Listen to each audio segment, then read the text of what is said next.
My 18th Christmas Eve. Mom and Dad were busy with work, just like always.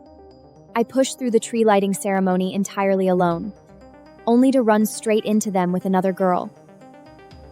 Buying her a $10,000 Cartier bracelet and handing her the keys to a brand new Porsche. Vanessa, you're more of a daughter to us than Julia ever was. You're our favorite. Vanessa turned and locked eyes with me, a triumphant smirk curling her lip. Boom, boom. My hands trembled. The hot cocoa I was holding suddenly tasted bitter. I looked down at my threadbare clothes. A suffocating lump formed in my throat.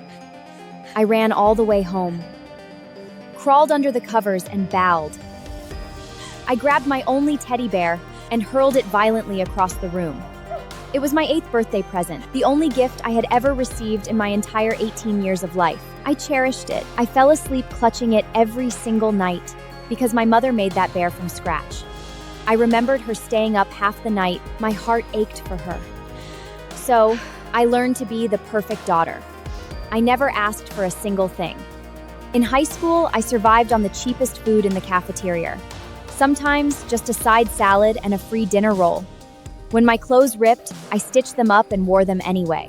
I never cared how people looked at me because my parents' words were burned into my brain. Money is tight, Julia. Save every penny you can. But on that Christmas Eve, the truth finally hit me. My parents weren't poor at all. They just spent every last dime on someone else, buying her designer clothes, letting her drive a Porsche. I stared at the ceiling all night, tears soaking my pillow. But I just couldn't understand. Why? Julia, time to get up. Rise and shine. Seeing them back in their ratty clothes, it almost felt like a hallucination. Julia, we brought you some leftovers from work. Shrimp and crab cakes. Before last night, I would have been over the moon. I would have hugged her, kissed her cheek, and rushed to heat it up. But this time, I just stood there. My mind flashed to that fancy sea place they took Vanessa to, and then it hit me. Those special treats Mom brought home the day after Christmas every year, they were probably just Vanessa's leftovers. Who was the real daughter here? We brought cookies and chocolates too. They're delicious. More trash Vanessa didn't want, and I was the idiot who cherished it every single year. Smiling like a fool, soaking up their fake love. Julia, sweetie, what's wrong? Why are your eyes so red? You don't look so well. Are you getting sick? I cried the entire night. No kidding, they're red. Come on, Julia, let's get you to the doctor. They were always so gentle, so caring. I remembered a winter night years ago. I spiked a fever in the middle of a storm. Dad carried me on his back, running all the way to urgent care. I didn't get hit by a single drop of rain. He was soaked to the bone, shivering uncontrollably, but all he cared about was me. Yet this same father had lied to my face for 18 years, pinching every penny with me, sparing no expense for Vanessa. Julia, what is it? Is someone bullying you? I went to the tree lighting by myself last night. I saw this girl in expensive clothes. Her parents with her buying her tons of presents. But I had no one.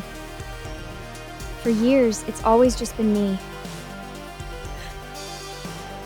Oh, Julia.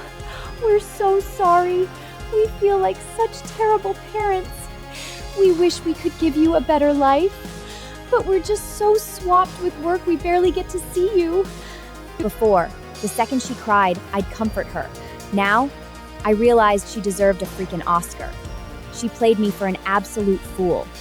Swamped with work? Try swamped with catering to Vanessa. Julia, we might be broke, but at least we have each other. You don't need to envy anyone. He was right. I didn't envy anyone else. I envied Vanessa. Not a drop of their blood in her veins, yet she was more of a daughter to them than I ever was. All right, enough gloomy talk. Let me heat this up.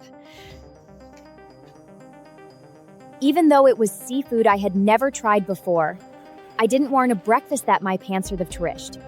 I didn't touch it with my chopsticks and just focused on eating corn. Julia, why aren't you eating? You're a growing girl. You need your strength.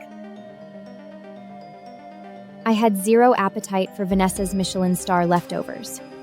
All I could taste was their blatant favoritism, claiming I needed strength while blowing every dime they had on someone else. How ironic. I want a new laptop. This was the first time I had ever asked them for anything. My current laptop was a $200 piece of junk off Craigslist. It lagged just opening a Word document. I never dared to replace it. I was terrified of adding to their financial burden. I even handed over every dime from my part-time jobs to Mom, just to help pay off their so-called debt.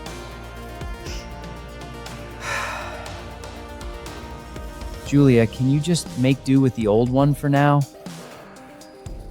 Our credit card debt is still killing us. Yeah, sweetie. Just hold off a little longer. Wait until you get a real job and save up for it. Of course. My throat tightened bitterly as the memory of last night choked me.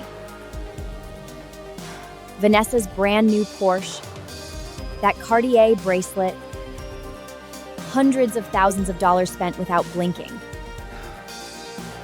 Yet the second I asked for a $1,000 laptop, they shut me down with a second thought. Sweetheart, let's go see a movie tonight. Just the three of us. Yes, exactly. We'll go tonight. We'll even buy you a whole bucket of popcorn. Okay. Spending one actual Christmas with my parents, it was the only thing I had ever really wanted. Oh, an old friend wants to meet up to talk about some work stuff. Julia, you stay home for now. Don't go out. It's way too crowded out there for the holidays. Work stuff? Really? I was full of suspicion, so I secretly followed them outside. Then I saw that familiar Porsche. Mommy. That action is much more skilly than mine. Didn't we tell you to stay away from this neighborhood? Why did you sneak over here? They were still trying to protect their little secret. Too bad the jig was up. But I missed you guys! Mom, Dad, come see a movie with me tonight, please? The last time we went together was literally 2 months ago. Mom, Dad, aren't I your favorite daughter? Always! You are always our favorite! Is Julia making you spend time with her? If so, just go be with her. I'll be totally fine by myself. Her fake, pitiful tone made my skin crawl. No, nothing like that. We just have a client meeting today. You go on home first, and we'll see if we have time tonight. Right. If we're free tonight, I'll call you. Fine. The fury was blinding, but I didn't expose them. I just silently walked back home and pretended none of it happened. Because tonight, I wanted to see who they'd actually choose. I had no desire to get ready. Usually, for a night out with them, I'd wash my hair and do my makeup. Julia, work just called. Your mom and I have to go in for overtime. Tonight? Just go. All right then, stay home and get to bed early. There's pasta in the kitchen if you get hungry. In the end, they still chose Vanessa, abandoning their actual daughter. All I wanted was one night with them. Was that really so hard? Why would they do this to me? These were my birthday presents, every single year. I kept them all safe and cherished, thinking they were full of my parents' love, but it was all fake. I gave them everything. I practically lived in the library and rejected a top school to stay local, just to be near them, to get a good job and help them out. But now, my devotion felt like a joke. Another night of crying. Then, clarity hit me. I had to start living for myself. I picked up my phone and called Professor Howard Morrison from my college. Professor Morrison? Is that spot for the exchange program still open? That's right. I've just been waiting for you to say it. You're the brightest student I've ever taught. Just spend a year at the top university in the world, Julia. When you come back, you can write your own ticket. Don't worry about tuition or living expenses. The school covers everything. Thank you, Professor. In that moment, I felt a little warmth. Julia, come see what we brought you. It was cotton candy, my childhood favorite. Julia, we are so sorry about last night. Once we're back from this business trip, we promise we'll take you to the movies. We'll buy you 2 buckets of popcorn. Okay. They didn't even notice.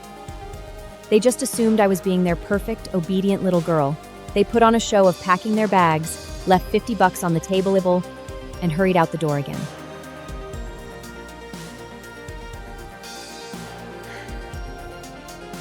Oh, by the way, if any packages get delivered these next few days, do not open them. The old me would have hated watching them pack. I would have actually cried as they walked out. But not this time. I was too busy filling out my exchange program application. By evening, the courier delivered a package. I signed for it on their behalf. Instead of putting it in their bedroom, I checked the sender's address carefully. Mom was too paranoid about me opening it. It was probably from Vanessa. After all, my parents banned her from showing up at our place. Before leaving this city, I needed to know one thing. What made this adopted Vanessa so damn special? What made her worthy of all their love? Following the address, I arrived at a massive mansion. 2 security guards stood at the gate. The front doors stood wide open. Inside, Vanessa was playing the piano. She was draped in a designer gown, the absolute picture of elegance. A whole different world from me and my cheap thrift store jeans. Even the guards looked at me like I was a homeless beggar. Go beg somewhere else. You don't belong here. Get lost.